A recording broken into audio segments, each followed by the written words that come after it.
Hello, everyone. This is World Review with Ivo Daalder, a weekly look at news from around the world produced by the Chicago Council on Global Affairs. It's Friday, June 7th. This week, perhaps the biggest story, at least for a billion or so people who truly care, was that the United States defeated Pakistan in the Cricket World Cup here in the United States. And while our guests could no doubt dwell on that for the next 45 minutes, maybe we should turn to some other big stories. So here are the big three we want to concentrate on. First, in the year of elections, we had some really notable wins and losses to look at. We'll start with Mexico. The presidential favorite there, Claudia Sheinbaum, not only cruised to victory, but her party outperformed the polls by a significant margin, putting her party, Moreno, in firm control, not only of the federal government, but many state governments. What does this mean for Mexico and for its relations with the United States and other nations in the region? Then, in India, Narendra Modi won a third term as expected, but his party fell well short of the overall parliamentary majority it was thought it was going to win. Will we see a more chastened Modi, or will he take the win and continue his decade-long effort to control India's destiny while paying very little attention to those who disagree with him?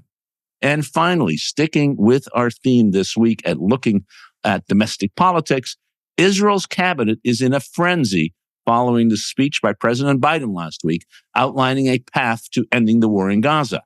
So the question is, will Israel stick with the plan that it apparently originally proposed? And can Bibi Netanyahu's coalition survive whatever decision it takes? Here to talk about these issues are three reporters who covered these stories. Deborah Amos is professor of journalism in residence at Princeton University and former international correspondent at National Public Radio. Bobby Ghosh is senior editor at Bloomberg, and David Luhnow is UK bureau chief of the Wall Street Journal. Good morning, all. Afternoon for Deb and David, who are in Europe. Thanks all for joining. Great to see you. David, let's start with Mexico. Although you're now back in the UK, you know that country, reported for that, lived there for a very long time. Tell us about the election. In some ways, not unexpected. The person who was supposed to won, but she won big time, and it will really put Mexico on a continuing course since she comes from the same party as her predecessor, Obras Lobrador. But we'll see where the country's taken us. So explain what happened in the election, bring us up to date, and then sort of give us your sense of what this all means. Thanks, Ivo. So it was history in the making for sure, mostly because Mexico now has its first female president, and this is a country famous for its machismo. In fact, both leading candidates were women, so it was sort of inevitable this time that it was going to happen. But that's still a milestone to be proud of for the country. This election was all about the current president more than the future president, either Sheinbaum or the opposition candidate, Xochitl Galvez. AMLO, like Modi, has completely remade the Mexican electoral landscape. He is a populist in the old Latin American populist tradition. And the big question is, does his project now continue for another 6 years? The reason he's not like Modi is because Mexico has a very strong constitutional ban on re-election, and it's a part of the political culture. And even somebody as strong as AMLO, the current president, couldn't really break that. So he has handpicked his successor. She's a former mayor of Mexico City. She's also Mexico's first Jewish president. And the big question is she going to be his faithful acolyte like she has been so far? Or is she going to, once she dons the presidential sash, be her own woman? I think in a big way, this election is more about Mexico's ongoing struggle about how to keep the parts of the country that work. I would say it's basically the economy and the currency are stable. It has a free trade agreement with the US that works very well. And how to change the parts of the country that don't work that well. Still a lot of poverty, inequality, rampant crime, and corruption. So broadly speaking, I would say the approach represented by AMLO is a bit like the Modi approach. Only an honest and strong leader can fix this. So it's a bit of a throwback to the old style of presidential leadership in Mexico and the old strongman approach, as I mentioned, in Latin America, where the institutions don't really matter. The man on top matters. So he will fix things by sort of concentrating power away from institutions that we journalists and political analysts love to talk about, political parties, the media, the court system, all of these things that make a democracy work. But in AMLO's case, in the populist telling of things, these have been corrupted by the elites and sort of need to be reined in. And the only way to do that is to have a strong president. The other side of that is, of course, the institutional approach. And that's what Mexico was doing very imperfectly since it became a democracy in 2000. Even before that, it was slowly building some of these independent institutions. So it got an independent central bank. It has a finance ministry that's finally controlled government finances to a point. It's filled with technocrats. They were able to make sure the country didn't bankrupt itself every 6 years for a presidential election. But there are a lot of parts of the country that have not been modernized or really democratized in a way. The judicial system is still rife with corruption and not very good. The security system, police, jails, is terribly corrupt, and insecurity and crime, organized crime, is a gigantic problem across the country. And so a lot of these institutions don't work and have largely been controlled by elites and corrupt politicians over the years. So like many populists, the things that Lopez Obrador complains about have a big kernel of truth to them, and it resonates with people.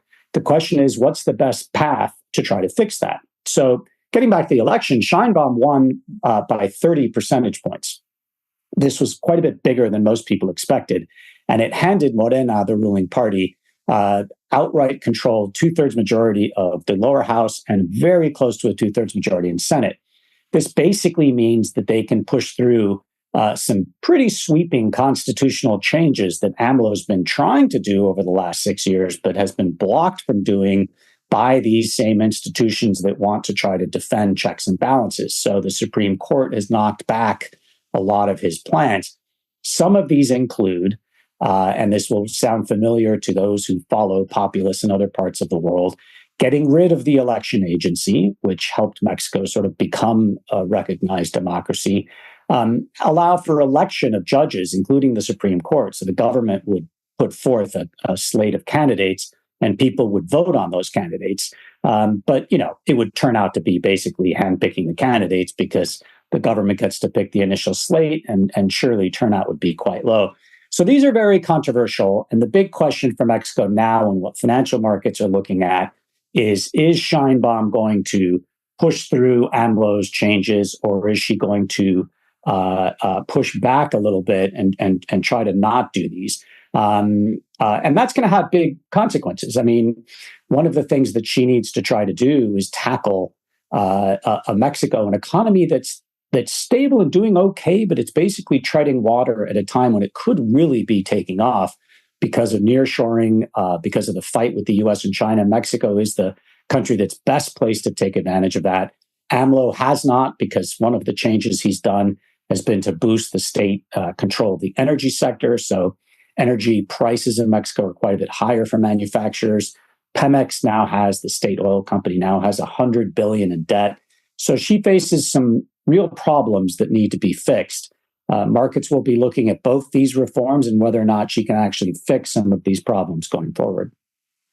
David, that's just excellent. A whole bunch of issues that come out of that, and Bobby, we'll get to the other populist victor in a minute when we talk about India and Modi. But as you look at this election, at the country that is in some ways least understood by Americans, but most important about its presence on our southern border, not only because of people who transport go through Mexico to come to our country, but also because of the economic relationship, which I believe now the trade relationship with Mexico is the largest relationship the U.S. has with any single country. When you look at this phenomenon in which the outgoing president appears, at least for the moment, to be controlling not only the incoming party, but also the incoming president. And sort of how do you see that evolving, and what implications are you taking that from that for the U.S. relationship with this critical country? Yeah, that's a good question. Sorry, I'm asked Bobby. Oh, Bobby. So let's and then you disagree. No, or not. I could hardly match David's sort of magisterial sort of laying of the table and explaining the context and circumstances there. I'm curious to see. It is a very, very powerful presidency, the Mexican presidency, because of the Constitution. And it's the sense that, AMLO is going to control Claudia Sheinbaum as a kind of puppet, and he's the puppet master. I mean, I can see why people would think that, but once she becomes president, she if she chooses, she can choose not to be the puppet, and she can exercise far greater power than most sort of heads of government around the world have. And now, until now, she has sublimated a lot of her personal her personality. And it's been quite striking. This is an expert on climate change who just sat there and watched her president attack, take these fossil fuel policies. This is a feminist who watched her president and said nothing when he attacked feminist groups. She comes out of the old lefty tradition, but she's sort of sublimated all of that for a long, long time to get this shot at the presidency. Now she's got it. Does she reach back into herself and find the person that she was before she got into politics, or does she just keep going with these policies that she has now committed herself to? That's the big question for me. I mean, the size of the mandate is staggering. I can't think the last time an individual anywhere in the world got a mandate that big. It's almost unheard of in this age of polarized politics all over the world. It's almost unimaginable that any one person can get that kind of a mandate. So you think that she could own that, even though, of course, it is a big part of that comes from people sort of as a referendum for AMLO. But now she's got the role. She has the opportunity to own it, and if she wants, break away from him. David, I would be curious to know whether, should she decide to do that, can AMLO really control her from the outside now that once he's no longer president?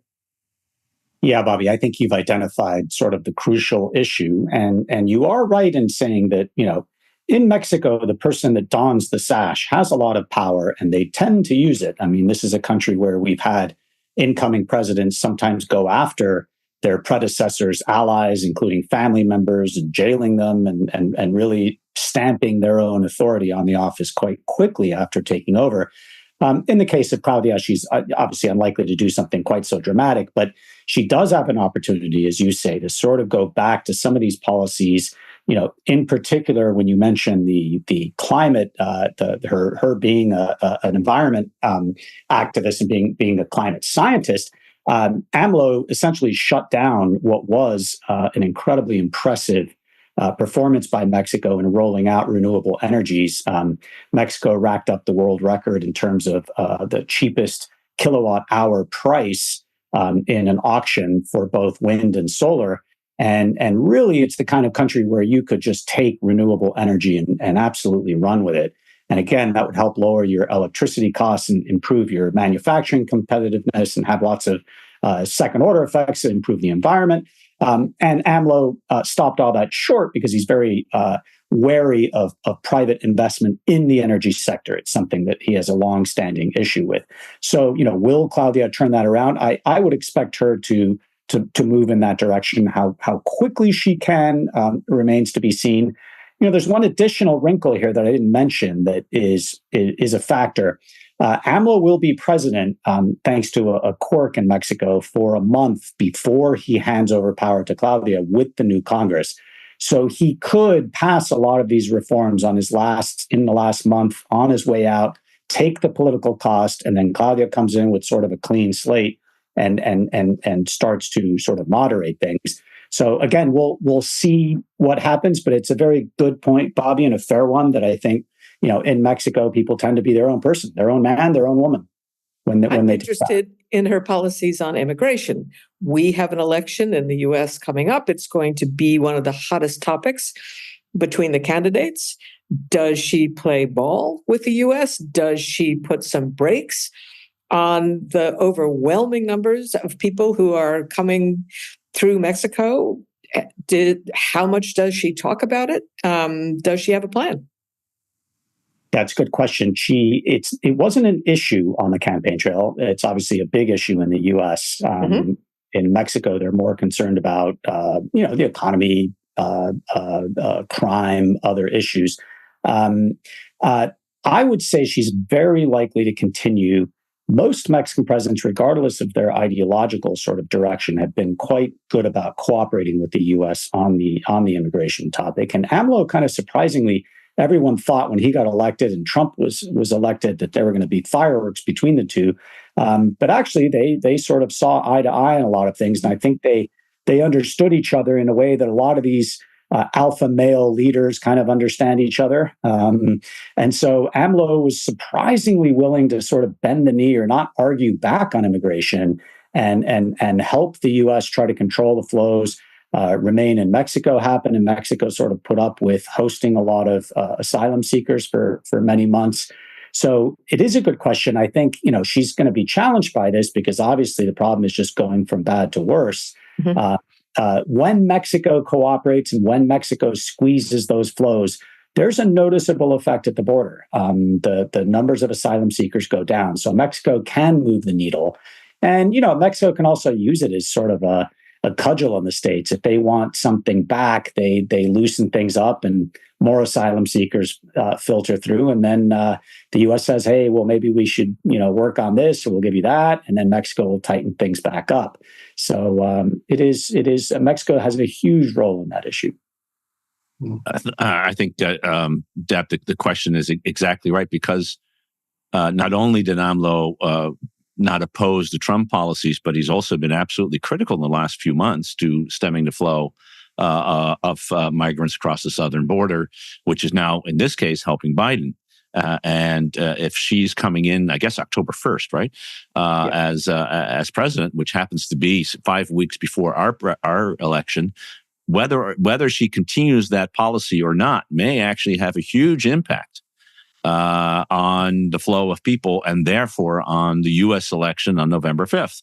I note that when Secretary Blinken made his first public comment congratulating her, stressed the importance of cooperation with the United States on immigration flows. That is clearly uppermost in, any American official's mind, but given where we are election-wise, likely to continue.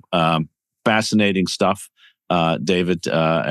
Really appreciate your expertise on this, because I think other than those who follow this closely, the importance of what happened in Mexico is perhaps not as well understood as that should be, and now is by those who've tuned in. Bobby, let's go to India, where we also had an election, and it was also a big one. This one was surprising for a different reason. There was this was a national election, nationalized by Modi to make it about him, and didn't work out in the way he thought it would be. What do you think the impact is? So first, tell us what it means when 672 million people go to the polls and not watching cricket or Pakistan lose against the United States, which I assume they were all doing yesterday, for sure, and what it means for Modi going forward. There'll actually be far more people watching on Sunday when India play Pakistan. Yes, there's that too, which will be a huge thing. Extraordinary election. I've had the good fortune of being in India for a few of these. and to watch the mechanics of that gigantic exercise roll out is staggering. It's quite awe-inspiring and it's quite stunning, and especially in the middle of one of the hottest summers on record, to see vast numbers of people come out and stand in long queues out in the sun to cast their ballot is really quite a humbling and inspiring sight. As you say, this was quite the opposite of the result in Mexico. The expectation was of a Modi sweep. He made the election about himself. He made a very, very bold prediction that his party would win 400 seats in a parliament which has 543.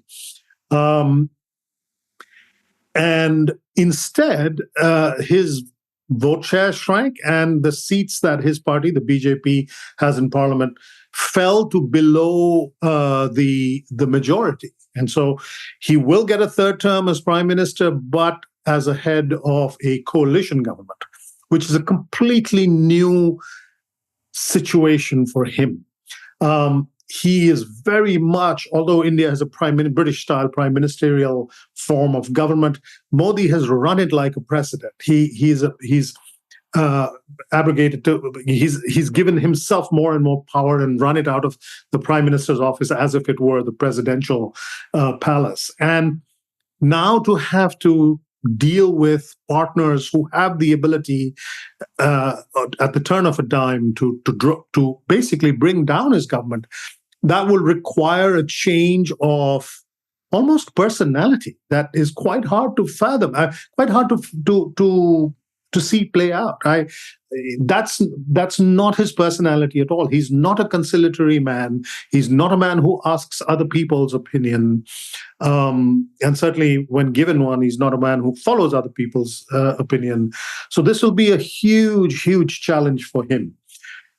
No less a challenge, by the way, on the other side of the aisle for Rahul Gandhi, whose Congress party and its allies now finally represent a serious opposition in parliament. Now, Rahul Gandhi has likewise never really had to herd cats in this way. His coalition is much broader. There are 20-some parties. Some of them are tiny, some of them are large. They are regional parties with all kinds of different ideologies. Some of them have a history of not getting along with the Congress party, but are just going along to try and bring down Modi. To keep that coalition together and act as a strong counterweight to Modi and his BJP, that's a challenge that Rahul Gandhi has not yet shown that he's capable of rising to. So it's a test for both men to rise above themselves, to change almost something fundamental about their personalities in order to pull this off. It will be very unstable. I think given the culture of Indian politics, you will see over next several months, maybe next couple of years, both sides try to peel away partners from the other coalition. Now, the BJP has an advantage in that it'll be in power, so it can offer the other side, members of the other side, bigger carrots to cross the aisle. It can offer cabinet positions. It can offer lucrative government contracts. There's a tradition of horse trading in Indian politics that's often played out in sort of quite unseemly ways. We'll see a lot of that over the next few months and couple of years, I think. But again, this is a situation that is quite foreign to the BJP and to Modi, and it will require skills that, if he has them, he's never had to bring to bear. Deb, when you looked at this outcome, let me bring in a dimension that Bobby didn't talk about, which is the religious dimension. These two parties that are part of the BJP of the coalition are, as I understand it, very secular. At a time that, of course, Hindi nationalism was at the core of the BJP and Modi's identity. In a country that still has 270 some a million Muslims, and Muslims were denigrated by Modi during this election campaign in ways that we had horse whistled before, but now had it openly. How do you, what are the questions that raises in your mind going forward? Well, when you have a populist leader who loses some of his mandate, you wonder and will watch to see if he backs off that policy a bit. I mean, I've been listening to interviews all week on the BBC with Muslim voters, and I think that they are probably happy. But Bobby better can say, does he pull back? And does this give Muslim voters a breather? I would be surprised if he pulled back. I think there'll be many within the coalition that would want him to pull back. But again, this is not his personality. He's never pulled back from anything in his life. But then again, he's never faced this sort of a setback in his political fortunes. There's, if I had to put money down, I would say he's much more likely to double down. There's a tendency, also not uncommon among populists around the world, when they do face adversity of this nature, to think, well, maybe we should have gone harder on the populism. Maybe we should have. Maybe there's a tendency to misread the lessons of the election. If I were a betting man, I think that would be the more likely outcome. Unfortunately. David, what question rises up to you? And then you're in the UK, which watches in part because of large interest and large Indian origin population, watches this closely, not just because of cricket, although that too. But what kind of question is coming up in your mind on this issue, on Modi and the setback that he suffered? I'd be curious to ask Bobby why Modi underperformed. I mean, what are the factors in why he didn't do as well? And do those continue? How does he address those?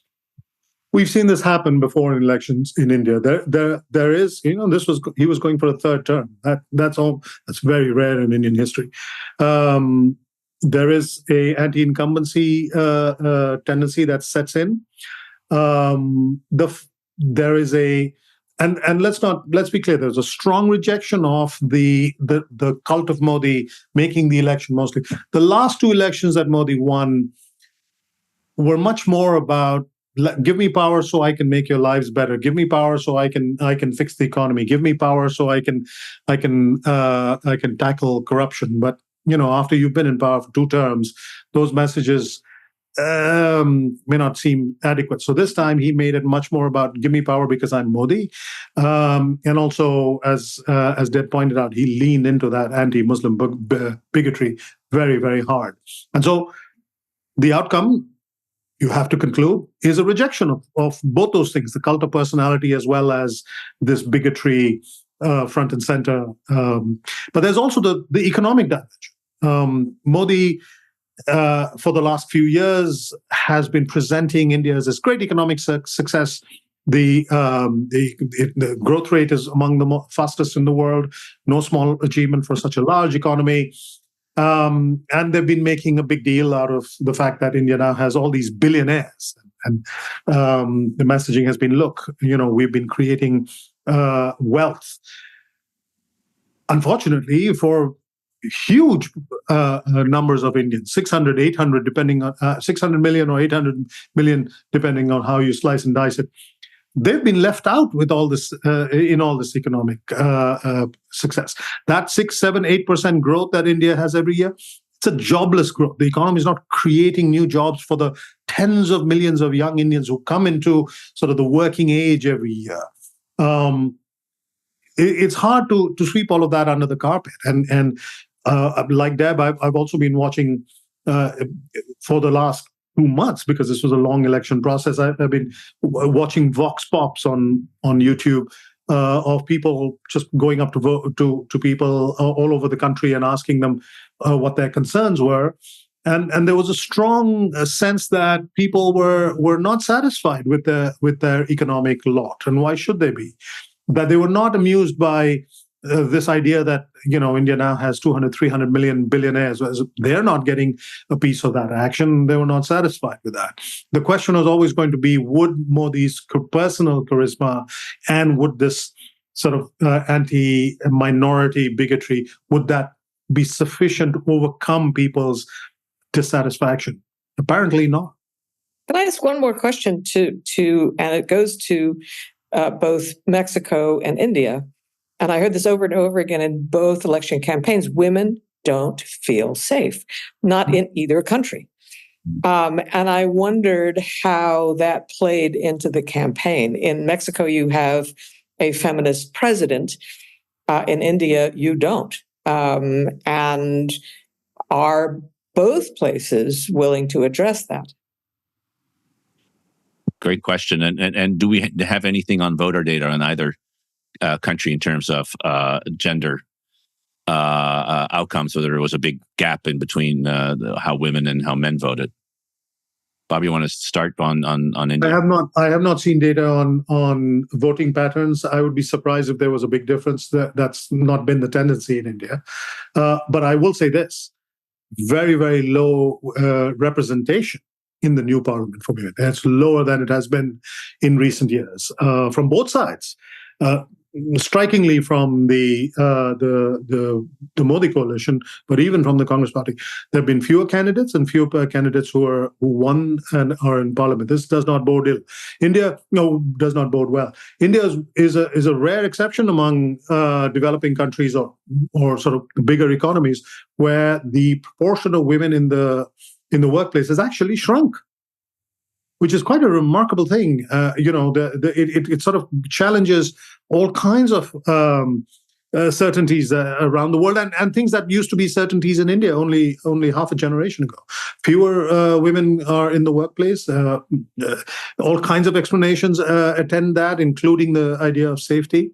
I did not see the issue of women's safety being brought up very much in the election. It was not neither side. David, in terms of Mexico, any sense of how this played? Well, I just Googled the vote turnout, and it turns out that women supported were less likely to support Sheinbaum and the ruling party than men were. So men voted 62% for Sheinbaum, women voted 56%. It's an 6 percentage point difference. It's not huge, but it is interesting, and maybe goes to this idea that, I think women are probably a little more concerned about Mexico's crime problem than men are. Everyone's concerned about it. Mexico's murder rate has gone back up. Organized crime probably controls at least a third of Mexico's territory. I would say that in those areas, Mexico is a failed state in the sense that the government doesn't impose the rules. There's parallel taxation through extortion by the crime gangs. Businesses on the street all get hit up for protection tax. If you don't pay, you get your business burned or you get kidnapped or killed. So there's a lot of insecurity, and I think women feel this more. Obviously, they're a target, but also they're concerned about their children and their families. So that might be one explanation. I mean, AMLO's approach to security was shockingly weak during a presidency where he did a lot right. I mean, one of the reasons they won by 30 points was he did some very basic stuff that the opposition and the previous presidents hadn't done. He doubled the minimum wage, and it turns out he was able to do that without causing inflation or unemployment. The minimum wage just hadn't been lifted far enough for too long. And it was something that the ruling class in Mexico just didn't think was that important. Well, AMLO got it, so he doubled it. And guess what? People were very grateful for that. But where he really did a poor job, I would argue, of the several things he did that were damaging was the security part.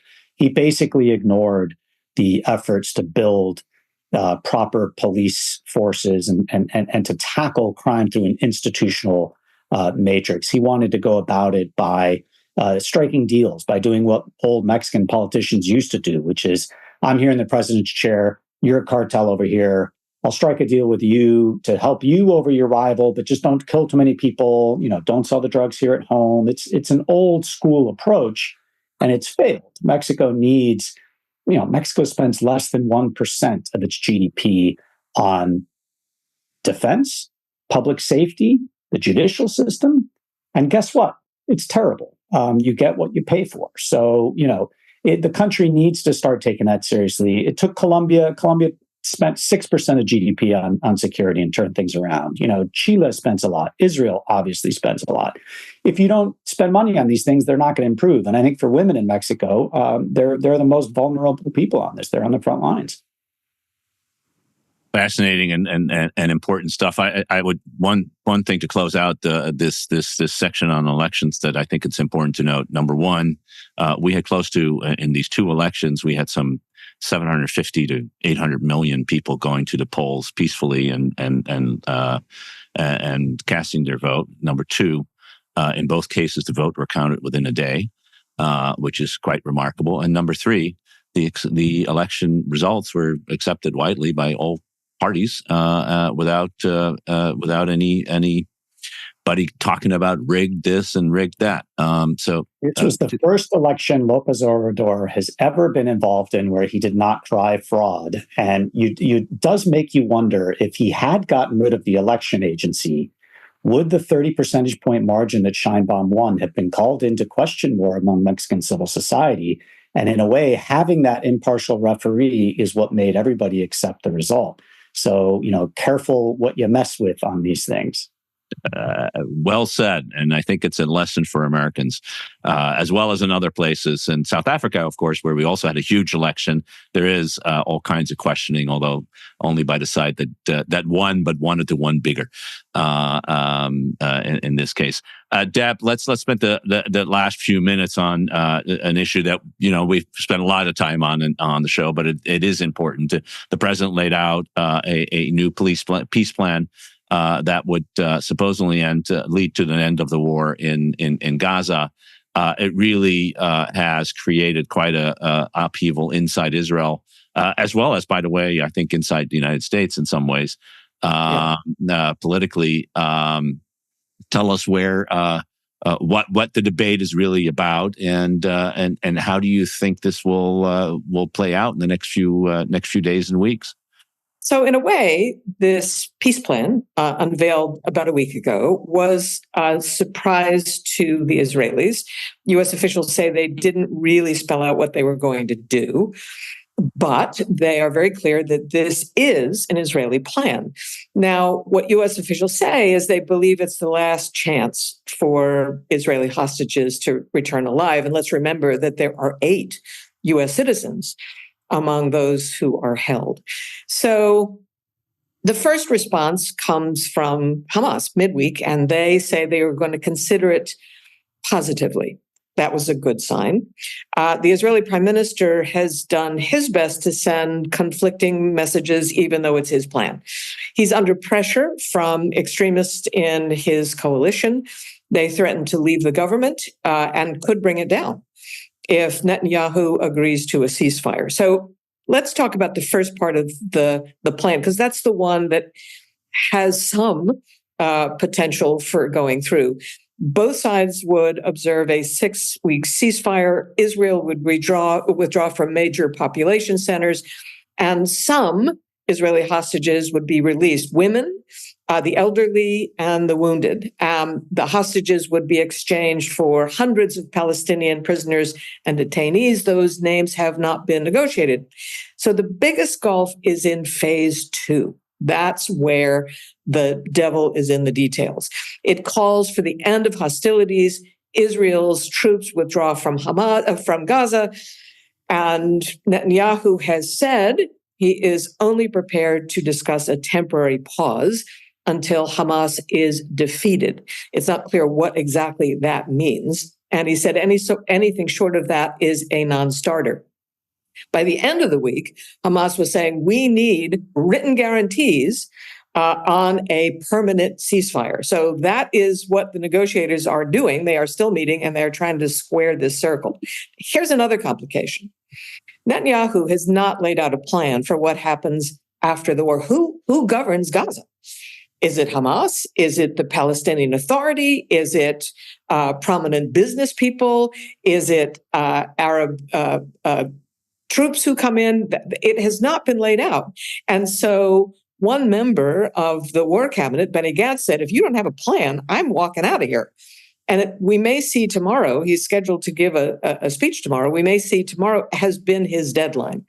It won't bring down the government, but it puts more pressure on Prime Minister Netanyahu to come to some decision. That's the problem now, that there is no clear outline for what he wants.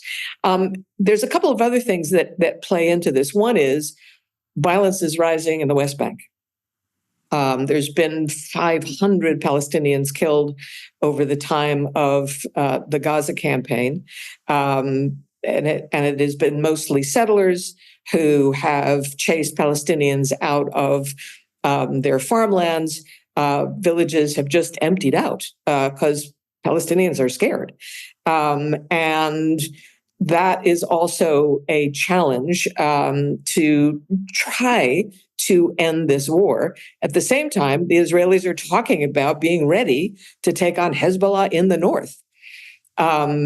This is all on the table at the same time. So the ceasefire deal, the odds are not great. It's not dead yet. But I keep reading in all the news reports that it is on life support. A ceasefire deal that's not dead yet, but on life support is not a good is a good description, I think, but not a good thing. David, when you're reporting out of Gaza at times as well, or out of Israel at times, how do you see the impact of this on sort of Israeli politics? If Gantz, well, one is, will Gantz leave? He makes lots of statements, but it's never clear that he follows through on them.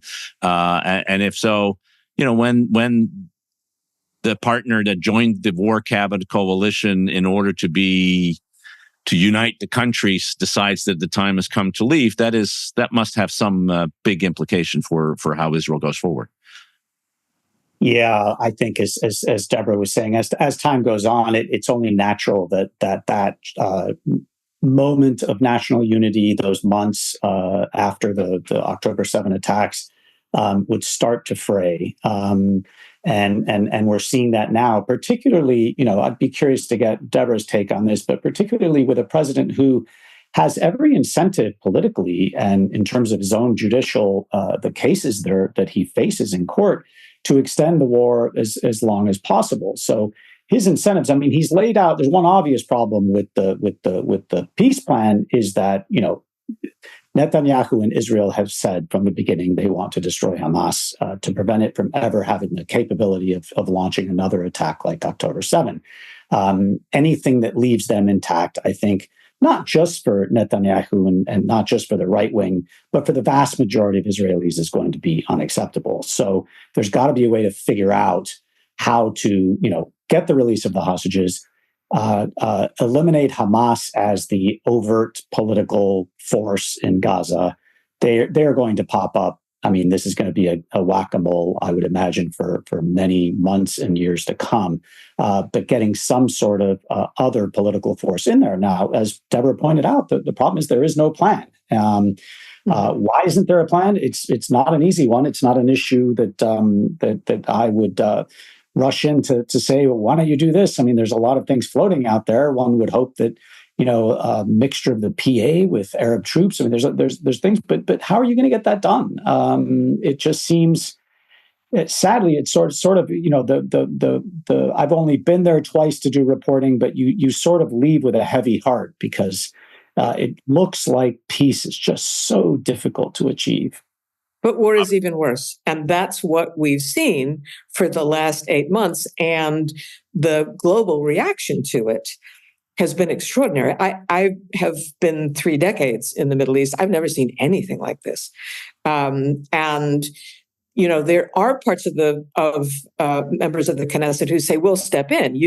We can save you from your extreme right wing." The question is, does Netanyahu want to be saved? And that's not clear that he wants to be saved. But this road leads to some bigger problems in the country. You can see that in the West Bank.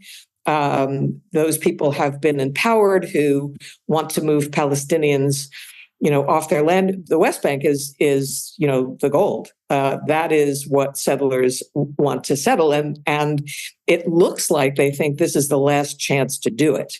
And they're going to take that. That is not good for the country. That is not good for its international isolation. That doesn't get the hostages out. There are so many prices to be paid for going down that road. And at the moment, it's not clear where Netanyahu wants to go. Bobby, a few seconds left. Your take? You see it any differently, or you have a moment of optimism here? I've covered the story on and off for a very long time, and it's very, very hard to be optimistic, especially after what we've seen in the last 8 months. I don't think the Arabs are going to send troops. Any Arab state would be dumb enough to send troops to do peacekeeping there. I don't think the PA is capable of running a lemonade stand. Never mind a war-ravaged population and war-ravaged sort of cities and areas, and Bibi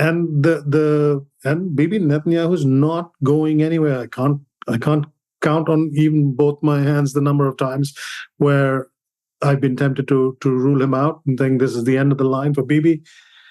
He's not going anywhere, and if he's not going anywhere and Hamas is not going anywhere, I find it very, very hard to find any kind of optimism about the situation there. It's terrible to end this conversation on such a downer. I apologize, but that's the way it is.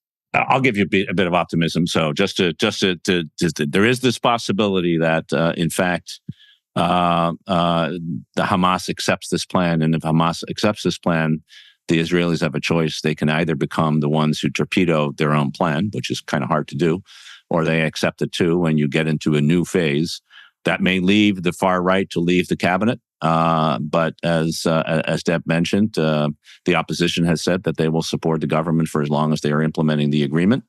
And that may give Bobby Netanyahu the one way in which he can both end the war, get hostages home, and stay in power without continuing the war. It also may address the real issue that we're not focusing on enough, though Deb mentioned it, the possibility of escalation with Hezbollah in the north, which seems to be ratcheting up as well. But if the Gaza war stalls or ends, that's less likely. So I think that's the bet that President Biden made, and we'll have to see. The chances may be small, but it is a way out that I think, frankly, a few weeks ago, before Israel actually moved as far as it had on the ceasefire and the phased approach, wasn't moving yet. So let's hope for the best, and hope that at some point bright minds will prevail in all circumstances.